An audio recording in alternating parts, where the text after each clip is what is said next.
Welcome in to the first of our preview episodes on Betting the Pitch. I'm your host, the real_G Warner. You can find me on Instagram, Patreon, Twitter, and on YouTube. We'll be doing these, I guess, live on YouTube until Twitter changes its mind and stops requiring expensive accounts or monthly fees in order to broadcast live on their platform. Elon Musk is a joke. But we're going to go through the English Premier League. I'm going to talk about some movement in futures plus some new prices that come up as we are one day away. It's now Friday, August 9th in the United States. Late night with the real_G Warner on Instagram, Patreon, Twitter, and on YouTube, as always.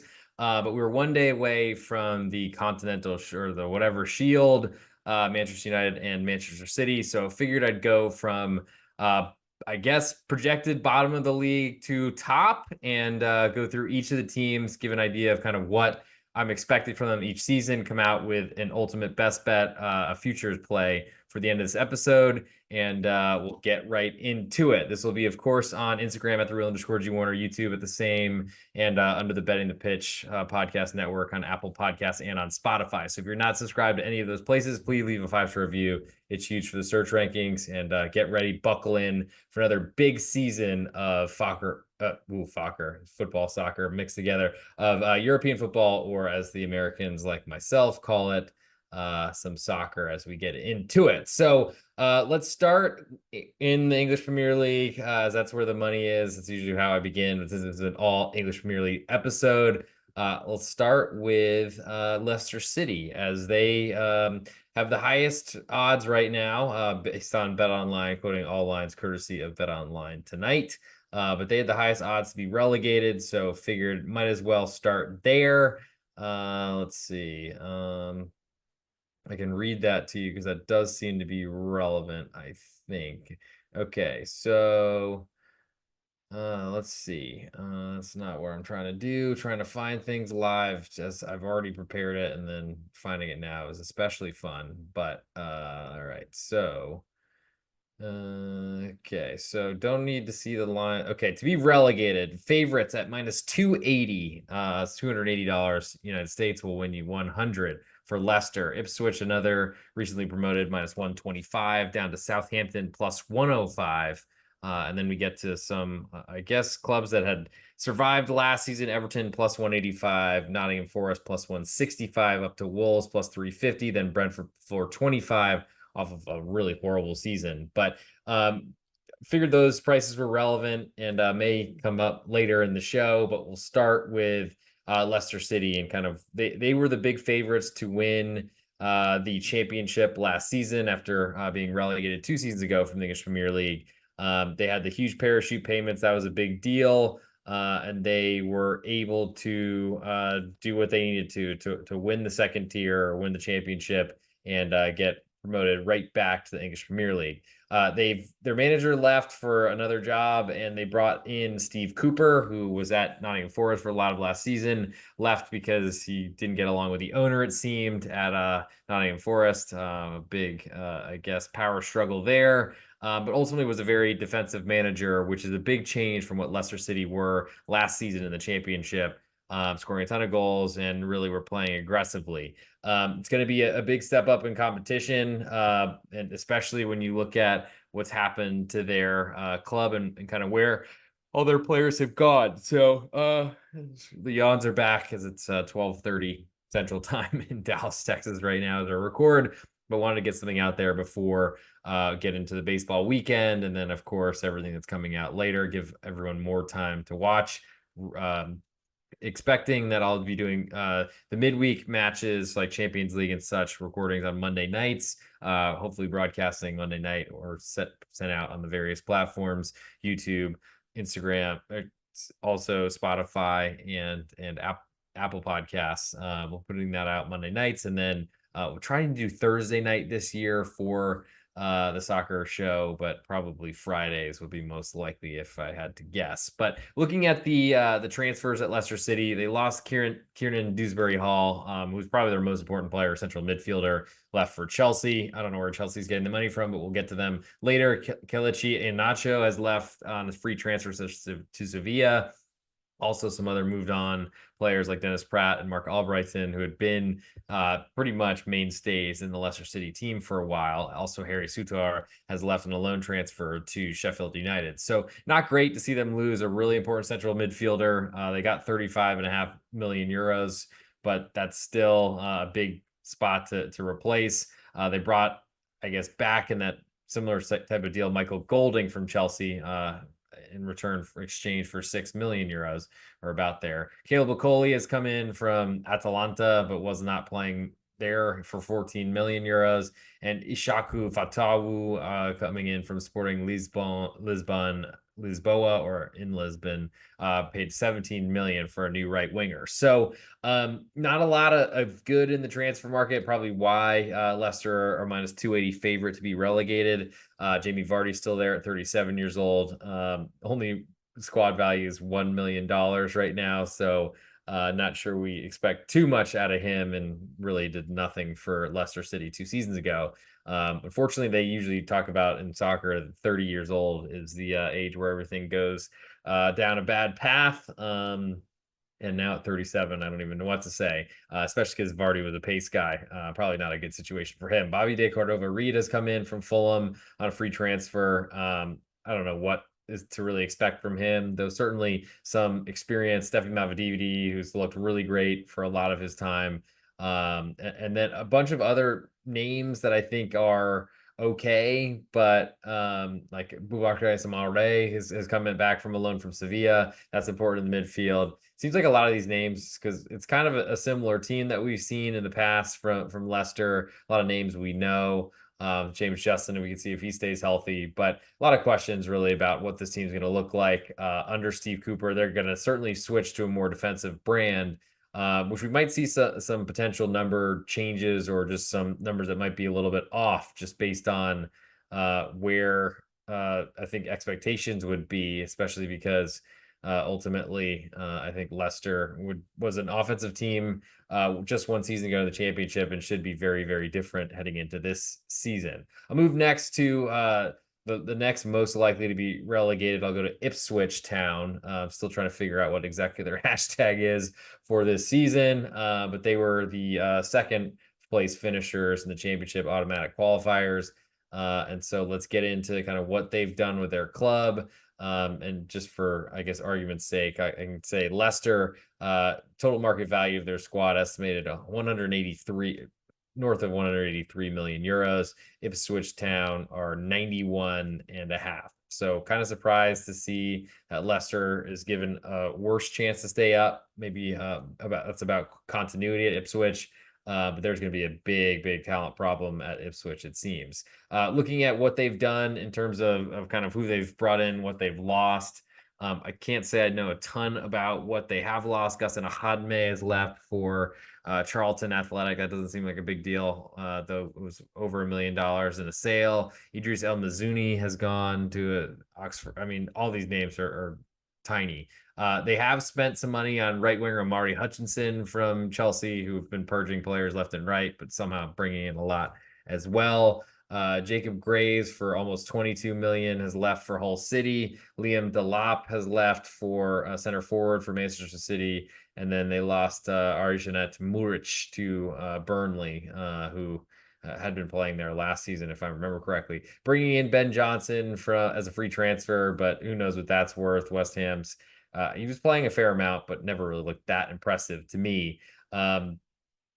Excuse me. I guess they brought in Liam Delap from Manchester City. Let me correct that, for almost 18 million euros. So they spent, spent nearly 73 million euros. That's not nothing for a club coming up from the championship, but big question, really, especially for Kieran McKenna, their manager, who's been around since 2021 and has a long-term contract till 2028. So he's been around for a while, and that's probably why Ipswich are only minus 125 to be relegated.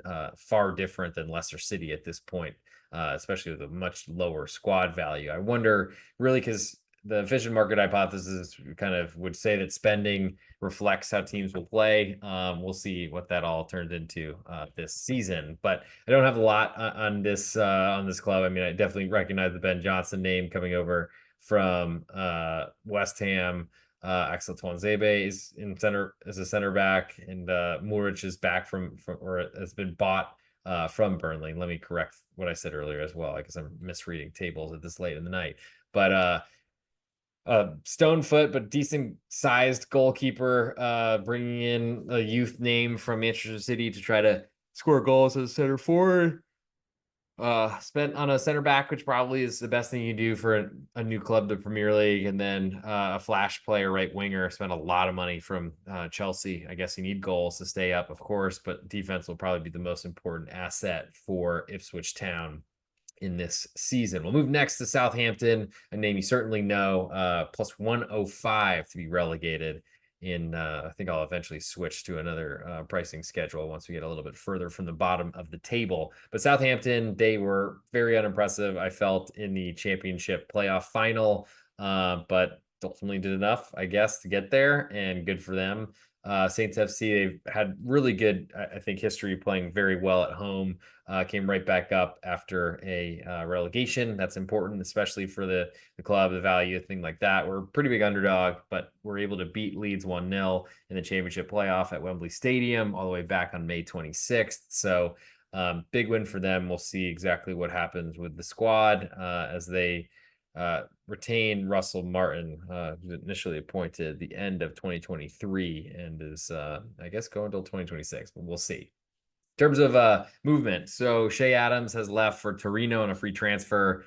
Never really, I think, hit as a Premier League player, unfortunately. Didier Sar has gone to Olympique Lyonnais in France.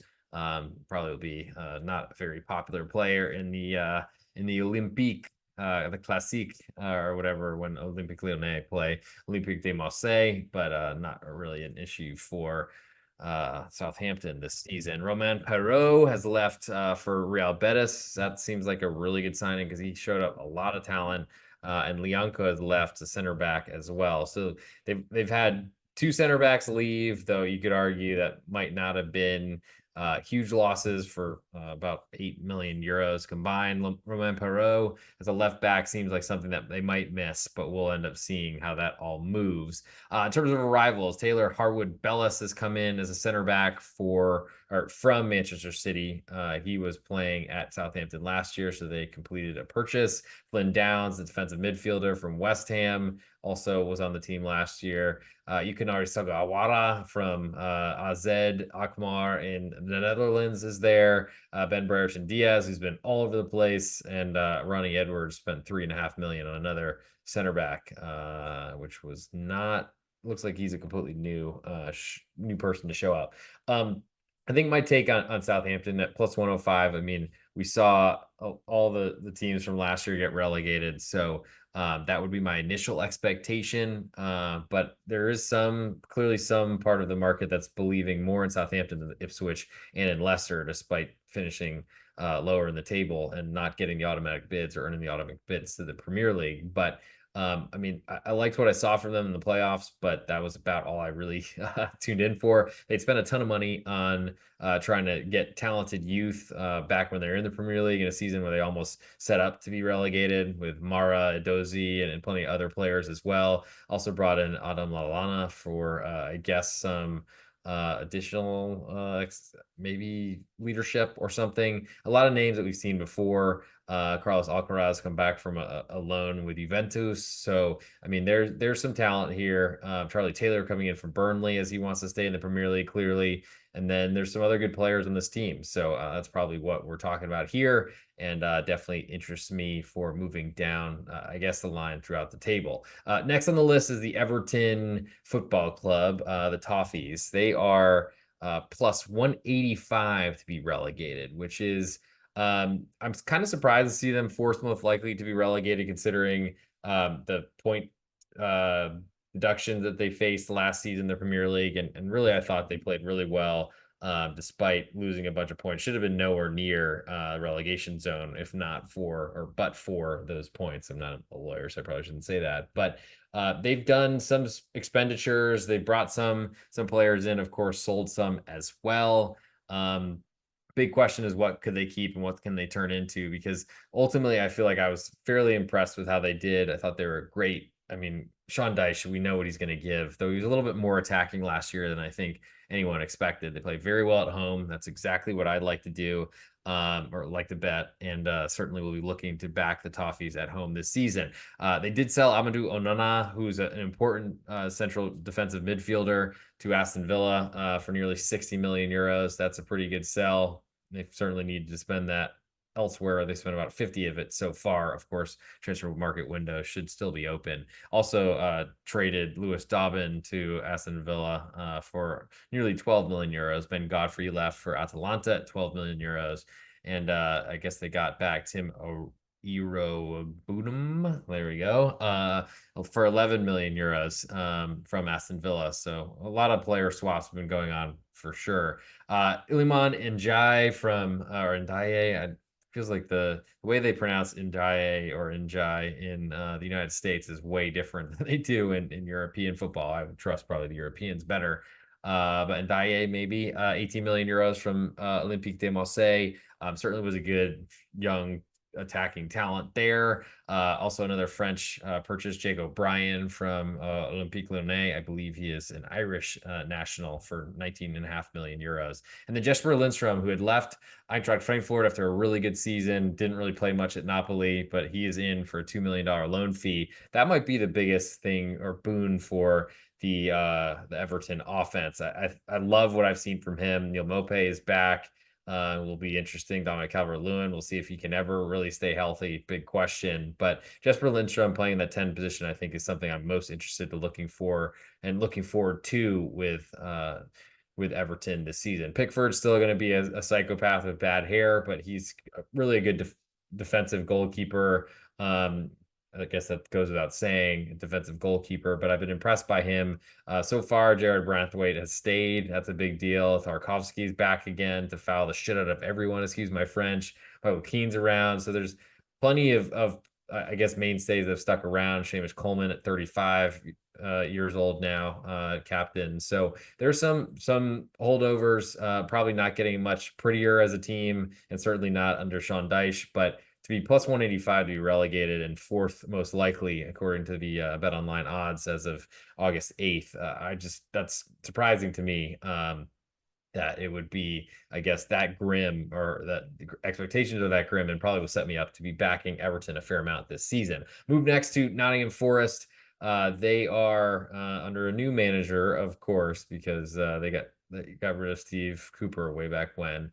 Nuno Espirito Santo, I don't think was a very good fit there, but he's sticking around. So we know they're going to play very defensively, ride a good home crowd, kind of in Everton's frame.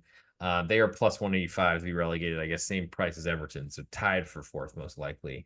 In terms of what they've done in the transfer market, Moussa Niakate has left for Lyon, former captain of Mainz in Germany. Don't know that he was playing too much, but got a lot of money for him. Odysseas Valakodimos, Greek international goalkeeper, he's left for Newcastle, nearly 24 million euros. That's not a big deal. Or Mangala to Lyon. He stayed for nearly 24 million euros. I don't know where Lyon's getting all this money from, honestly. Scott McKenna has come in. That's probably helpful. Or excuse me, has left for Las Palmas in Spain as they are trying to get on a much different path. Started the year off so well in Spain and then really fell apart later in the year. And then Remo Freuler has officially stayed at Bologna for their Champions League this season. In terms of rivals, Elliot Anderson, I guess the exchange maybe with Odysseas Vlachodimos. Elliot Anderson, central midfielder from Newcastle, didn't play too much, but we'll see what he ends up delivering. Nikola Milenkovic from Fiorentina, a Serbian national. He is 14.3 million euros purchase. Jota Silva from somewhere in the Portuguese league. Vitoria Guimarães. Also Marcos Stamanic. I don't know that name very well, from Red Star Belgrade. Carlos Miguel also coming in as a goalkeeper for only 4 million euros from looks like Corinthians in Brazil. So in terms of what is left, not a ton really. I mean, good players, but that weren't really doing much for Nottingham Forest. And they've spent a fair amount on a Fiorentina center back, and then tried to fill in some other players around. Spent a lot of money on Elliot Anderson in midfield. So we'll see. He's clearly going to be an important piece to them if they're going to spend 41 million euros, whether it's written off by 23.5 million coming in for the Vlachodimo sale, but certainly something of interest for me to look at. Manuel Dennis, a name to see, got some pace in there for Nottingham Forest. That's a big deal. We'll have some sort of combination of Taiwo Awoniyi and Chris Wood at center forward. Don't probably won't see both of those guys playing together. Elanga should improve. I mean, there's probably some good things that he said about Nottingham Forest. Morgan Gibbs White, one of the best number 10s, at least especially with how little he had around him in the past. I don't know necessarily if I am a believer in Nuno Santo. I'm really not. I know that he'll play defensively and is probably a home underdog I want to look at a lot this season. But I think the big question is, can they avoid making bad mistakes? We see in goalkeeper, it looks like Matt Sells should still be the starter with Matt Turner, the United States international, behind him. Didn't play much a lot towards the end of last season, kind of lost that job. Also, Andrew Omobamidele is also in from Nottingham Forest, was around, or excuse me, played for Nottingham Forest last year, but came in from Norwich City. That's probably a young center back that they want to build around alongside the addition of Nikola Milenkovic. So probably not a lot of talent here overall, but and kind of a weird expenditure on Elliot Anderson, but looking forward to seeing what he brings. $15 million, worth 15 million, but sold for 41.2. Sounds like some cooking of the books, but I don't want to accuse anyone at this late hour. Moving next to Wolves, and they are a little bit higher than both Everton and Nottingham Forest, nearly double at plus 350 to be relegated. And when I look at Wolves, I mean, they always get screwed, at least Gary O'Neill does, it seems, by the VAR. And I think they're the only team that voted to kill VAR totally in their in the next season of the Premier League. But Gary O'Neill's back, and I love him, as he's made a ton of money for me when he was at Bournemouth, and also looking at him at Wolves last season as well. So I love seeing him there. Going to be a very defensive side.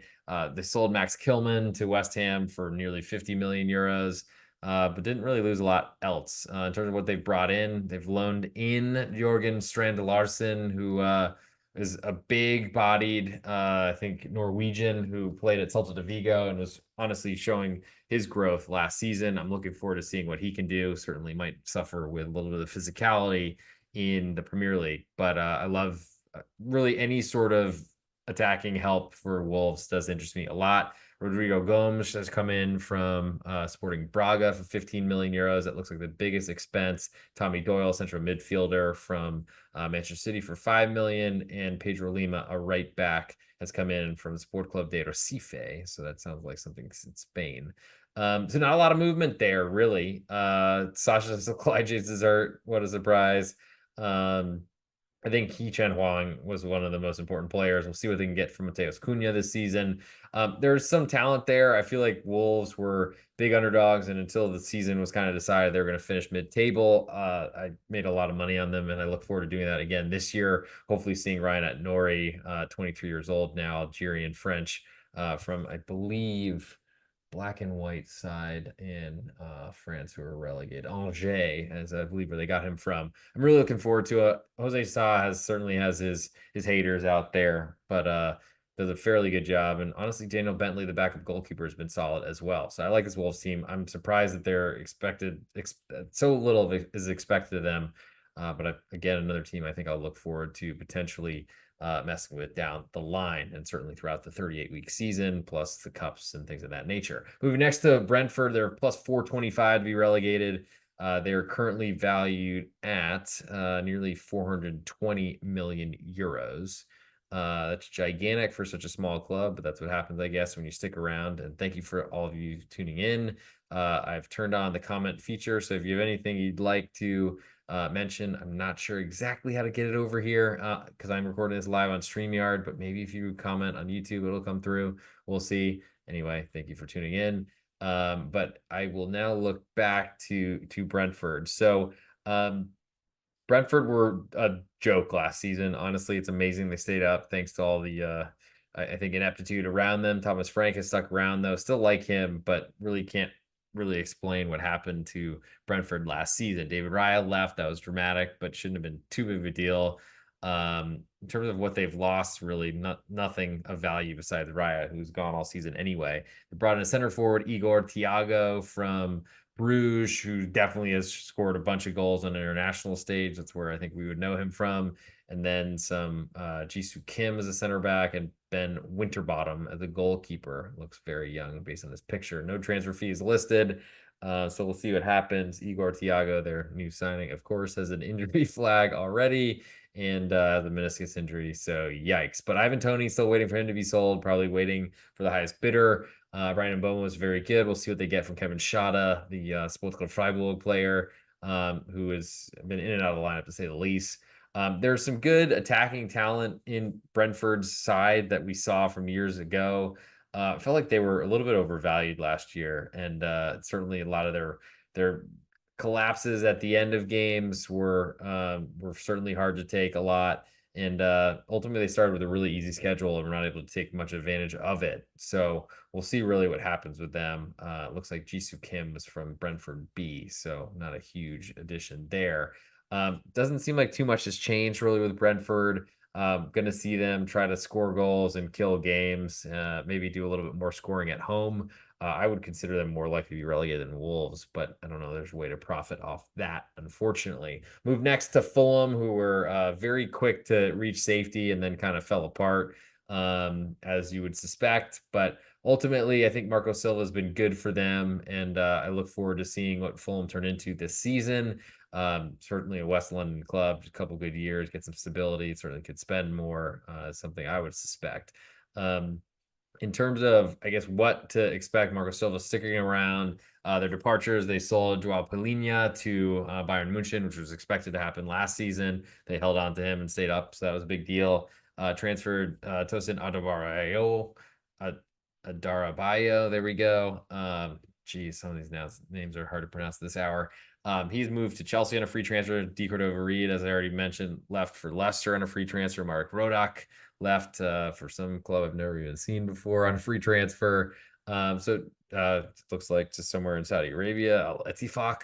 Luke Harris has gone to Birmingham City on a loan. So like not a lot of big changes there. Adarabaya is certainly someone that might be missed in that back line.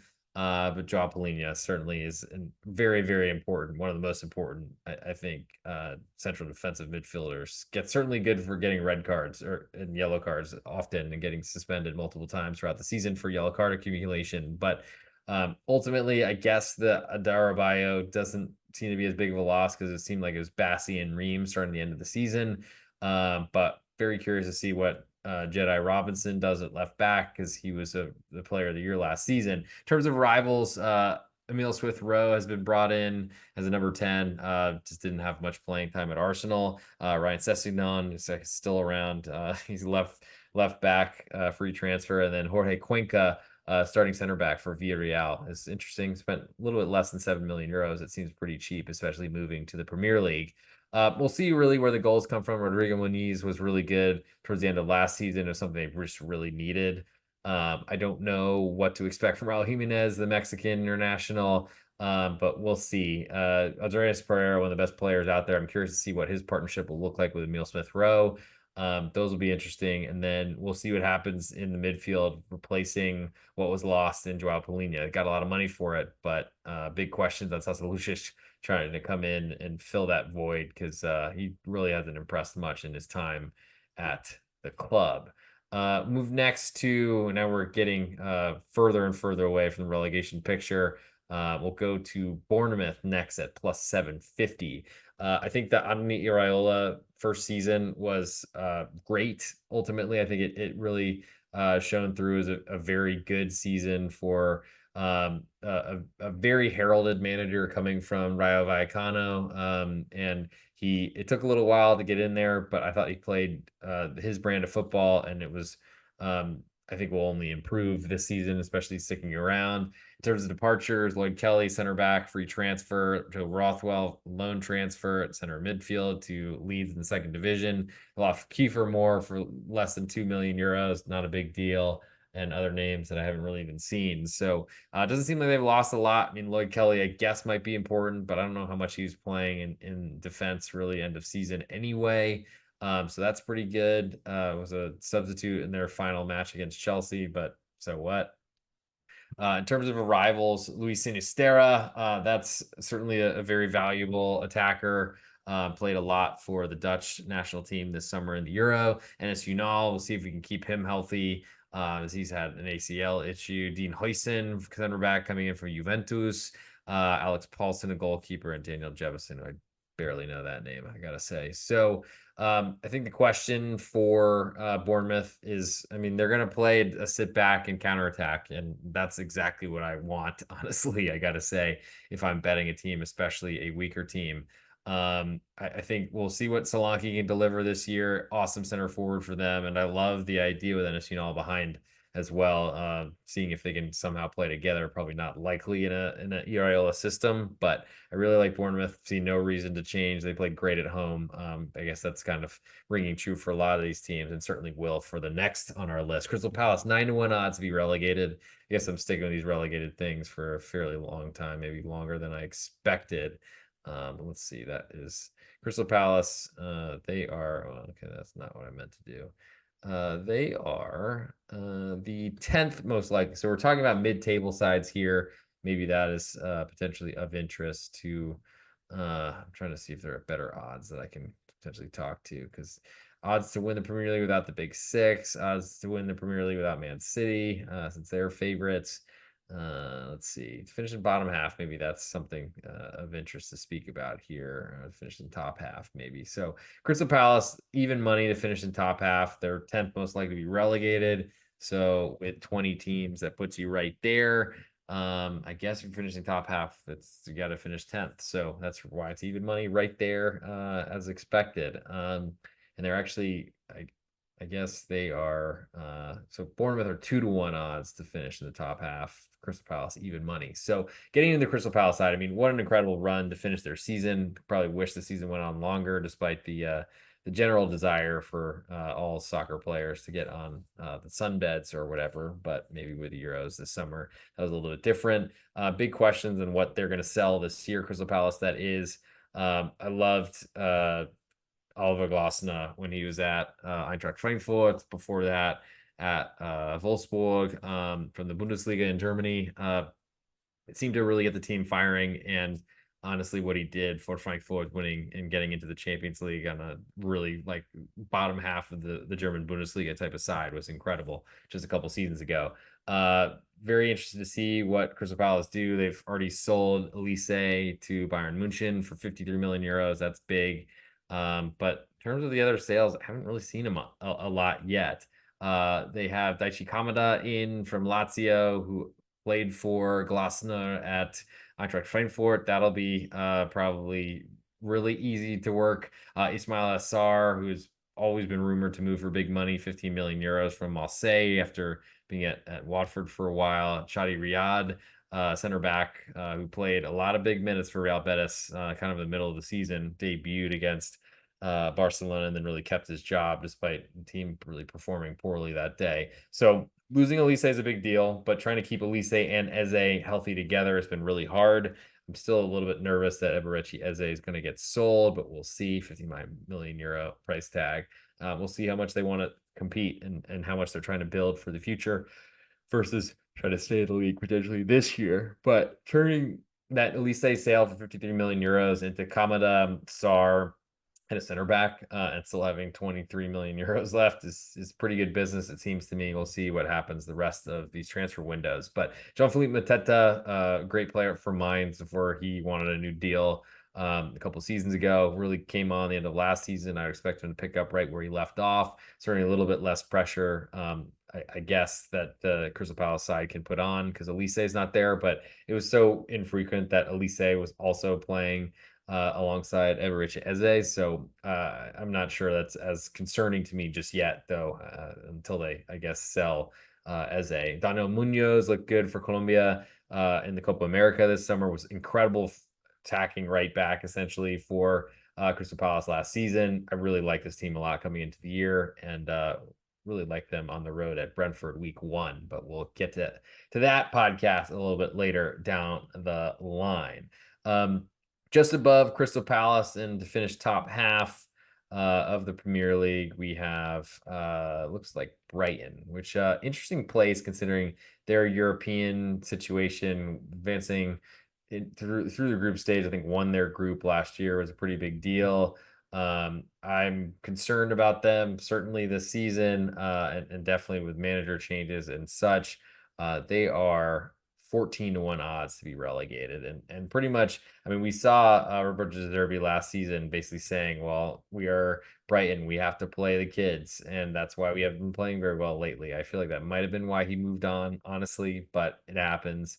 And I'm not too surprised by that necessarily, but that is something to think about because Brighton are favored to finish the top half, and they certainly, if you're looking for an underdog, if you're going to time money up for an entire soccer season, you probably want to feel pretty comfortable that one of these odds on favorites to finish top half do not make it. So I forgot to load the window while I was talking about that. Oops, but here we go. Brighton coming up. Hopefully the computer is not falling apart on me. So far, it is not. Brighton start on the road at Everton, so that'll be interesting. Pretty great matchup, I think, for Everton at home. I would expect them to maybe be a slight favorite at home, or maybe if we get a pick 'em or something like that, that might be of interest for me.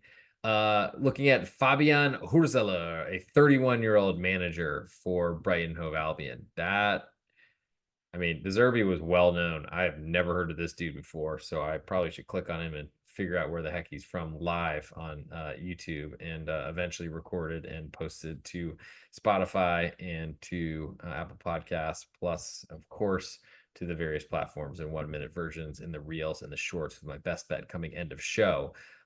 So in terms of okay, so I'm looking at transfer history as a player. That's not really what I was hoping for. Okay, so St. Pauli, I think, got promoted to the German Bundesliga from the Schweizer Liga, the second division. Actually born in Houston, Texas, interestingly enough, not only about 4.5 hours down the road. He's now left St. Pauli after 55 matches, now as the Brighton manager. We'll see how that goes. I will believe that he is not good until I'm convinced otherwise. Probably means I need to dive into St. Pauli a little bit. In terms of departures, Pascal Gross has left for Dortmund. Steven Alzate doesn't have a team yet. Lallana has gone to Southampton on a free transfer. Not a lot of big things here. In terms of what has been bought or brought in for Brighton Hove Albion, Yankuba Minte, 35 million euro transfer from Newcastle. Don't know where that money comes from, but who knows? Mats Weifa from Feyenoord in Holland for 30 million euros. I do like that signing. He's looked good to me, and it's certainly been very, very valuable to a Feyenoord side that's been good. Ibrahim Osman from FCN. That looks like Nordjylland. I don't know him yet. Leek Junior Yalkuye, don't know him, and a free transfer from an Arsenal under 21 player. So we'll see. I mean, João Pedro was awesome for a lot of the season. Deniz Undav looks like he's returned from Stuttgart, but I feel like he might end up going back there. We'll see. I think it'll be a different season, of course, for Brighton, as I don't think have European engagements on their list this season on their chalkboard. Let's see, fixtures by competition. I do love Transfer Market. Big plug for that. They're not paying me. I would love that, but great spot to get a ton of information if you're looking for it, and player values and such. And they do kind of step out and say what they think players are valued, which you don't really see throughout the rest of the world. I don't see anything here. So Brighton should certainly improve from not having to play 2 matches a week. That was certainly very tough on them last season. Maybe makes that minus 120 to finish in the top half of the Premier League a little bit easier to achieve. Move next to West Ham. We've finally gotten rid of the curse or the corpse that was David Moyes. So he did great for them. I don't want to speak of him that negatively, but everyone wanted him gone, and I don't think he deserved it. But, c'est la vie. In comes Julian Lopetegui, who we know is going to play a defensive brand of football, and that should work for West Ham how they've played under Moyes, but maybe a little bit more attacking or possession ability, at least at what he did at Sevilla. And honestly, I liked him at Wolves too,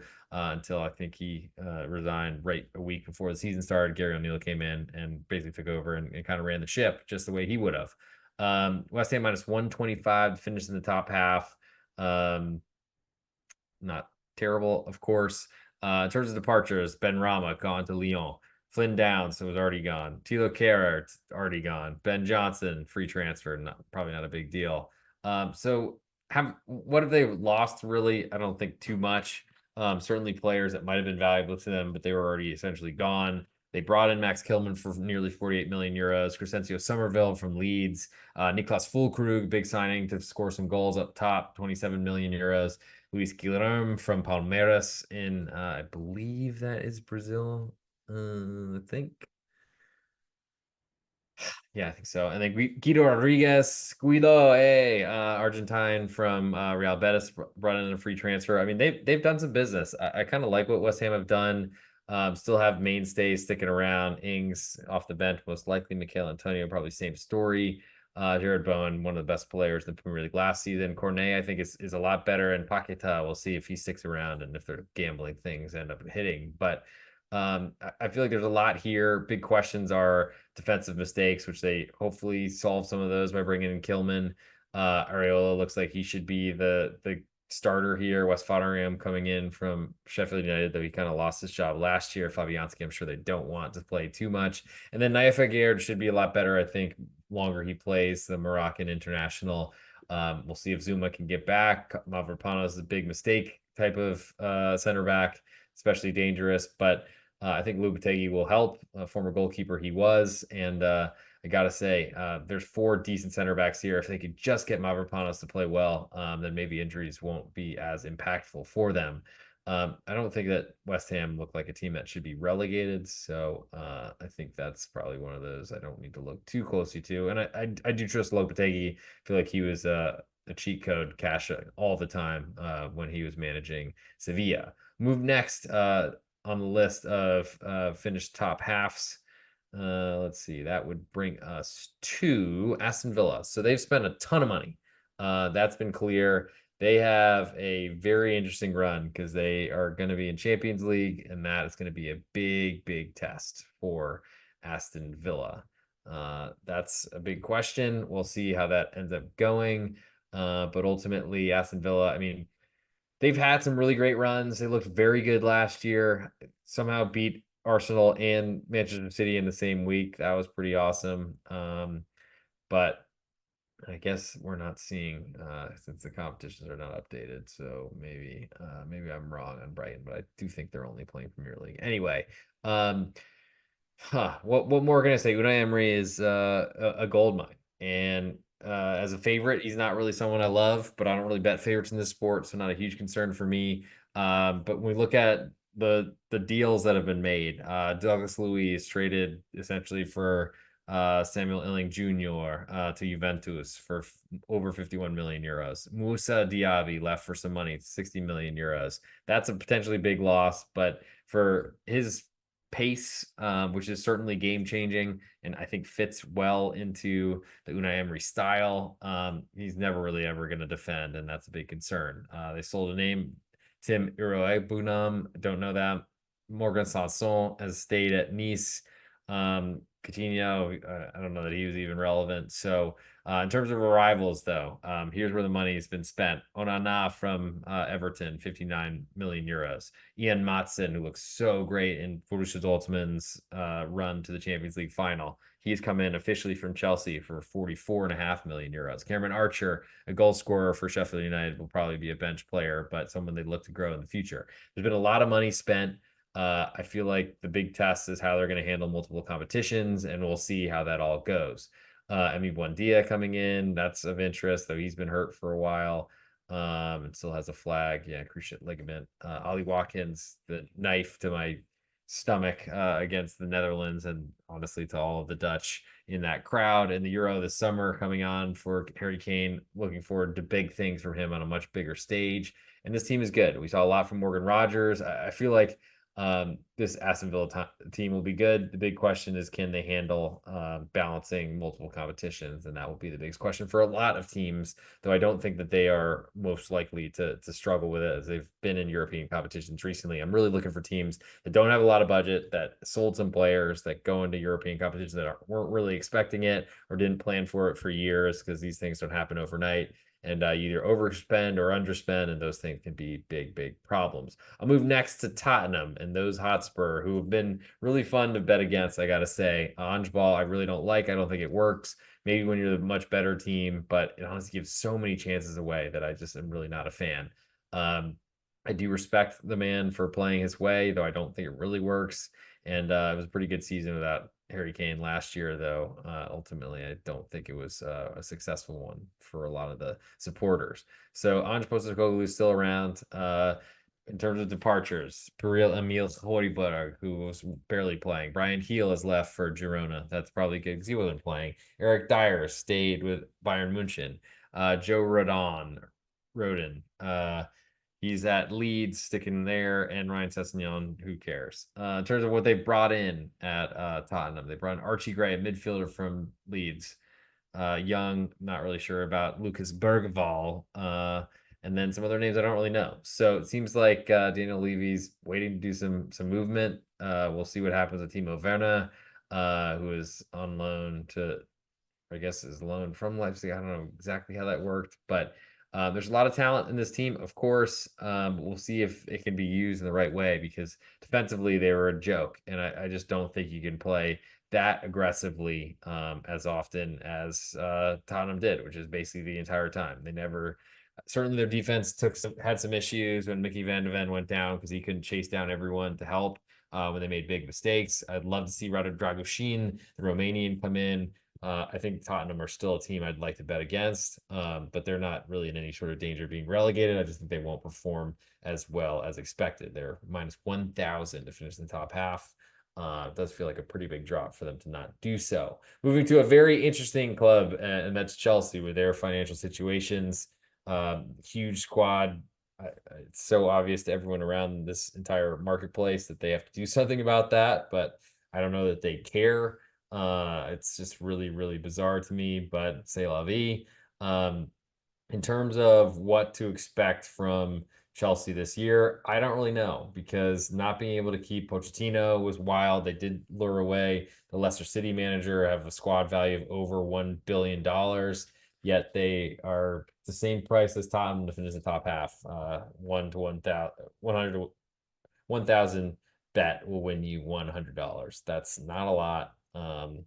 But I think says kind of what Chelsea are, and that's a team in flux. They've Lewis Hall has already moved to Newcastle. They sold Ian Matson, who was on loan at Dortmund. Hutchinson gone, don't really know him. And then other names that don't really seem to matter. In terms of what they've brought in, they spent 25 million euros on a goalkeeper for their eighth goalkeeper on their squad, and Philip Jorgensen. He's all right, but I don't know what the hell they're doing there. Amari Kellyman in from Aston Villa for 23 million euros. Okay, attacking midfielder that they don't have enough. I do like the Kieran Dewsbury Hall move, but we'll see how this all works because there's a lot of players there, and it's really hard to predict what they all will do, I gotta say. So I don't really know what the answer is here, and they're gonna have to purge a ton of these players and will not sell them at good values, I don't think. But maybe a year of Nkunku being a lot healthier, attacking midfielder listed on transfer market, but played left wing for Red Bull Leipzig his most successful years. I don't know. Rumors that Conor Gallagher is going to Atletico Madrid. That's an issue. And we'll see what Enzo Maresca can do because he's walking into a toxic environment, to say the very least, or as little as possible. I'll move next to Manchester United, who were somehow able to win the FA Cup. Shocking Manchester City down the stretch, but Man City also were kind of struggling towards the end of the season. I don't really know what to say about Manchester United either. They're minus 1,100 to finish in the top half, so slightly more expensive than Chelsea and Tottenham, but only by what 10%. In terms of, I don't know why they kept Aaron Ten Hag, probably because they couldn't figure out what to do otherwise. They sold Mason Greenwood officially to Olympique de Marseille after his loan spell at Getafe in Spain. Varane is gone to Como. Martial finally gone. Willy Kombalala gone, which is surprising to me, but I guess it's a $10 million sell. Weird. Alvaro Carreras, don't know that name. But in terms of rivals, they got Xerxes coming in from Bologna. He's talented, played for Bayern Munchen, and then was great for Bologna last year. But I don't know what he's going to do for them, honestly. Lenny Yoro, who's bought for 62 million euros from Lille, is already hurt, so that's a concern. Hoyland's hurt too, so maybe that's where Xerxes comes in to kind of fill that void. I just don't believe in Eric Ten Hag. I don't. I mean, great for him to keep his job. I still want to bet against this team as much as I possibly can. I don't think there's anything I want to do to pick them to finish in the second half or bottom half because they have so much money, but I mean, not an impossible theory, I gotta say. So something I'm interested there as well. Yeah, I mean, we'll see how they handle what they're doing, and that's probably not very useful to anyone listening to this podcast as it drags on longer and longer and longer. Next on the list, Newcastle United. So that's an interesting team. Clearly did not handle Champions League very well last year, but we will end up seeing how they do this season. They are currently, let's see, they are 40 to 1 to win the title. 22 to 1 are Tottenham. Yet we have some better price minus 1200 to finish the top half. So that seems like it doesn't agree really. So I've basically gone in order Tottenham, Chelsea, Manchester United, and Newcastle. And Tottenham, Manchester United, Chelsea, are all inside Newcastle to finish to win the Premier League according to the odds. So maybe that just means that people have been betting Newcastle to finish top half. That's where they want to play their bets. They're not really believing them to win the title. There's a lot of Newcastle fans, of course, in the north of England, but I don't know that I can really predict how that does financially. So there we are. There we are. 51 minutes into this episode already. So this is going to be fun to post tonight. I'm never going to sleep, I guess. Um, but yeah, I just feel like Newcastle, they are another team that plays incredibly well at home. They are able to beat teams that they don't deserve to beat. They have huge comebacks, all these sort of things. And they're a team I'd like to back at home this year. I don't know how many opportunities we're going to have it, especially if there's going to be a lot of bets coming in and finish in a good position. Um, the certainly top half doesn't really say that much. I would love to be in a position where I'm betting on Newcastle because that was really good a couple seasons ago, and then last year betting against them as a favorite was good, especially away from home. But they still performed fairly well in their home venue. Eddie Howe sticking around as manager, and then looking at departures, that incredible fee for Elliot Anderson, I guess based on age, and this Minte guy to Brighton and Hove. That's 76 million in euros and change, pretty good. Kept Lewis Hall, was already in the team. Vlachodimos, I'm guessing is a backup goalkeeper potentially, but maybe not because Nick Pope. There's some rumors he'll move. It's hard to. I just can't wait to the end of the transfer window so I know who's actually on these teams. Lloyd Kelly will be important for center back depth. I don't think you want to see him doing anything important. William Osula, center forward in from Sheffield United, nearly 12 million euros. Maybe he helps, but probably another backup to Callum Wilson and Alexander Isak, who are very hard to keep healthy, and that's a big question. And their center backs, I think, I mean, I was pretty impressed that Bruno Guimaraes in their defensive midfield was able to not get suspended for as long as he was. I've got some questions about the health of Sven Boltzmann, who was important. Should be back October 1st, but that's a long way away, unfortunately. A lot of goalkeepers on this team, but we'll see if that ends up filling it out. Fabian Schär, I mean, just awesome, so reliable. Free kick goal scorer as well. Was very important for the Swiss national team. A big reason why they've gone as far as they have.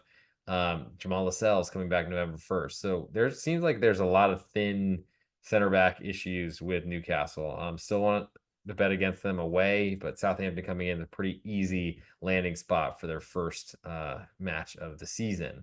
I think from Newcastle moving up, definitely I expect they'll probably sign some more center backs coming forward, but we'll see. From Newcastle, I'll move up to Liverpool. We're not even listed on this finished top half. A lot of expectations for this new manager who's going to have a really tough time, I think, replacing Jurgen Klopp. And just an awesome man, it seemed. Definitely a complainer, but incredible what he did at Liverpool. And looks like he's not going to coach the U.S. men's national team. Sad. But Arne Slot coming in from the Dutch league and certainly is, I think, an aggressive attacking manager in a different way that because Klopp was known for the gegenpress, the counter press from Germany that everyone seems to use now.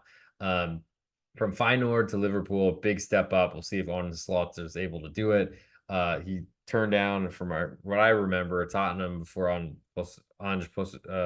Postecoglou took a job, but we'll see how it all looks. In terms of departures, I mean, Thiago, not a big deal. Matip, we'll see if he hasn't signed anywhere. There's been no one that's really gone, no one that's really showed up. So the team kind of looks the same. They certainly have done a great job building in the past. They'll have great players. We'll see what that turns into. I'm curious to see what this team looks like this season, though. There's certainly a ton of great players. Looks like Sepp Vandenberg was on loan at Mainz. We'll see if he goes back out on loan again, but still Van Dijk around. Konate getting even more seasoning. I mean, this is going to be a good team again, and I'm very curious to see how Arne Slot's a very offensive manager kind of changing around what they're doing. And it might be one of those things that I need to see. They do start on the road at Ipswich. Great spot to start if you have to play a road game. Play a newly promoted side that's worth nowhere even close, maybe 10% of your squad value. Yeah, 950 million euros. It looks like at Liverpool right now today. I think that only leaves us two more teams left to get through, and then I can give you a best bet for futures. I probably should go over what Bet Online is offering right now and give a little bit more. Liverpool currently plus 650 to win the Premier League. We'll move next to Arsenal plus 185, and of course they will be trying to not lose on the last day, or trying to not be 1 point outside of the Manchester City to do what they can to win a trophy they've been seeking for a while, and have been in good position to do it, just haven't been able to. Um, Arsenal, I mean, I do have some questions really about how much better they are in Liverpool, but Arne Slot and his entrance to the squad definitely does give some concerns. And if Liverpool couldn't do it playing a Europa League schedule, then do we believe that they'll do it in a Champions League place this year? That's a big question. Mikel Arteta is still around. He sold in Mill Smith Rowe, which I think makes sense. There wasn't a lot of time for him. Also, Sambi Lokonga gone to Sevilla, Nuno Tavares to Lazio, El Neni's old, who cares? Cedric Suarez, who cares? Bringing in Ricardo Calafiori, big signing, started, I think, surprisingly, played left back for a lot of the year with Bologna, started at center back for Italy in the Euro. So clearly a lot of expectations for him. David Raya sticking around a goalkeeper. I don't like that choice, but I guess here we are, and haven't moved Aaron Ramsdale. I guess he's just gonna Rammer's just gonna sit behind everyone and look like a weirdo the whole time. I do feel like there's some limitations to Arsenal. They basically pin everyone back. Everyone respects them. California should certainly help center back, but that wasn't really an issue. I think Saliba and Gabriel were a great partnership. Maybe Calafiori plays a little bit left back because he's very versatile. Though Kivior, I thought, did fairly well there, and I don't think they want to play Zinchenko. Kirantini, we'll see if he even is on the team or if he goes back on loan somewhere else to get hurt again. Plenty of great players in this team. I just feel like there's such a divide between them and Manchester City. I think very disappointing that Manchester City were unable to win the FA Cup to close off a disappointing year and to finish it that way. Plus 140 to win the Premier League. I think the big question is, can Arsenal do it? Because Liverpool are so far behind with so much questioned about them. Certainly Man City plus 140. I mean, not a terrible price by any means. Let's see if I can figure out what they were priced last season. They were minus 165 down to minus 140, minus 120 as we got closer to the kickoff of the season. But like, honestly, it's kind of a surprise for me to see Manchester City with a plus money offering right now to win the league. It seems very obvious. Ederson, of course, still seems to be pretty banged up, but like, I don't know, like that's a big deal. I mean, they are nowhere in any sort of threat. We'll see in the Community Shield. Maybe they take a loss there, and that looks really bad for them. Blah blah blah. But I don't see anyone or have any sort of belief in who's really going to knock Manchester City off. Though they've been an incredible run, and they're in a position where everyone is fighting for them. The nice part is they've brought in Savinho from Girona. He was awesome. Jan Couto, also on the Girona side, has left, but he wasn't on the team. All these players that seem to be on the list, other than maybe Sergio Gomez leaving for Real Sociedad, but he barely played for Man City. So nothing's really changed with the club.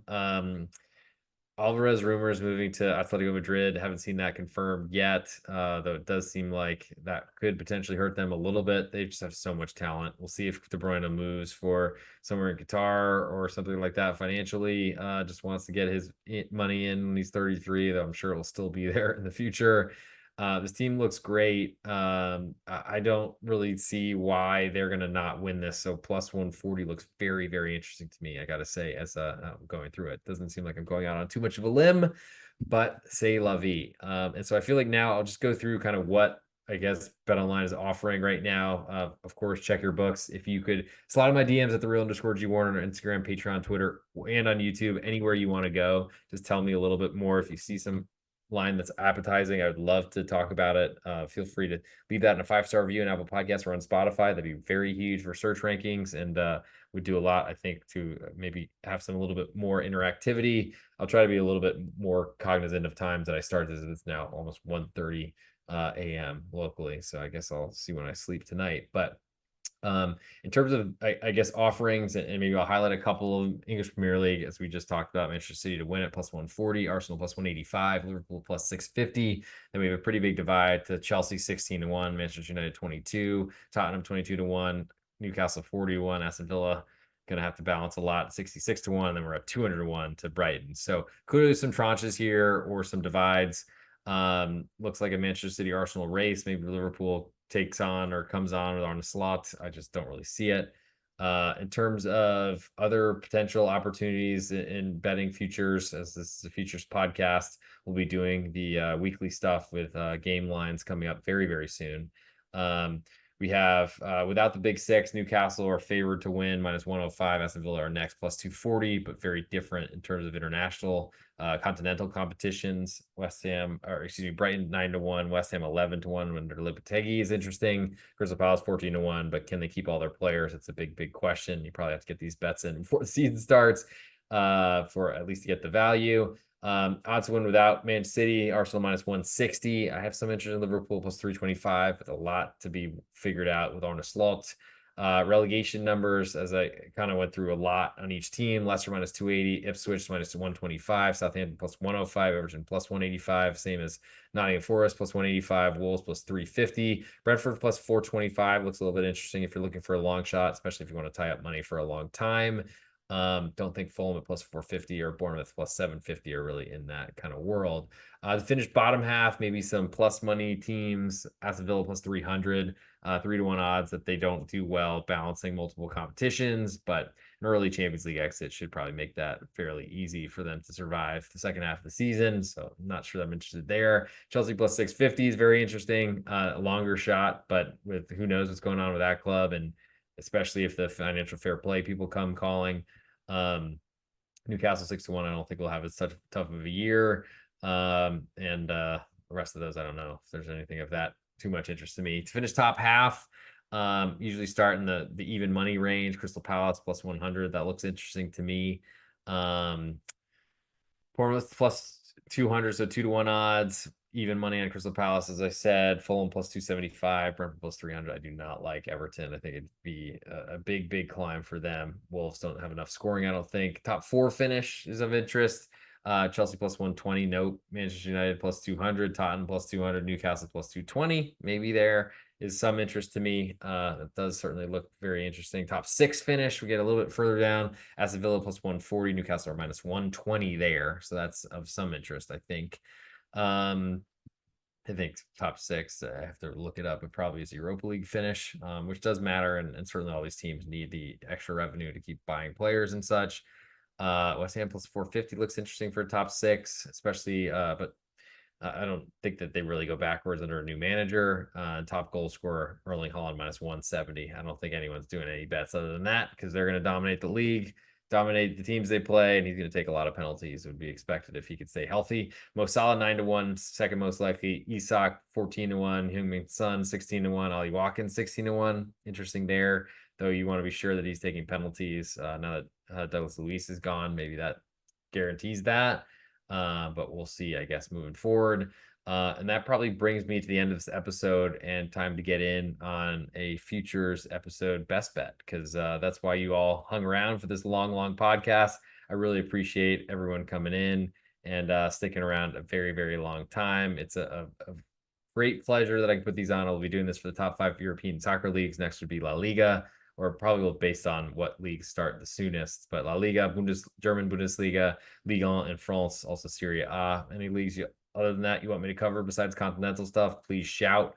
I'll be very interested in doing things of that nature. But I think if there's not anything further to plug, we do have plenty of podcasts coming out on the Betting Pitch Podcast Network. Major League Baseball comes out every Tuesday night for the rest of the season, going through a Wednesday baseball card. We have an NFL podcast coming out, A_Schnicker. That will be out. I believe we're doing Monday nights. We have NFC win totals, AFC win totals, and the Super Bowl futures already discussed, already out there. Already seen a few views on those already. Would love to see more of those as the season gets closer. And of course, anything else you want to see, stock show, potentially I've been pitching or thinking about for a while. Please shout if those things interest you, because certainly trying to do my best to give you anything you want to listen to or anything you're curious about. And of course, want you to get in and follow me wherever you can. Jim Acker is saying hi. How are you? Thank you for coming in, Jim. I appreciate you saying that. I don't think that's relevant to what I'm talking about right now, especially after an hour and 6 minutes. So I hope you don't mind that I am not doing more than just telling you who I am, but maybe the spam bots have made it. Thank you for making me feel at least a little bit realistic, or some people that actually are listening at this hour, though I know most of you will be watching on replay or listening on replay and all that sort of stuff. So it's time for the ultimate best bet. So let's do it. Hey, this is the real_G Warner on Instagram, Patreon, Twitter, and on YouTube. This is the English Premier League Futures Preview episode, going through all 20 of the English Premier League sides as we are recording this in the wee hours, Friday, August 9th in Dallas, Texas. And there's a little bit on each of the teams, probably a little bit more in depth on some than others, but a little bit out of the soccer, I guess, podcasting game. It's been a little while as I've been focusing on the other sports here more in the United States of America.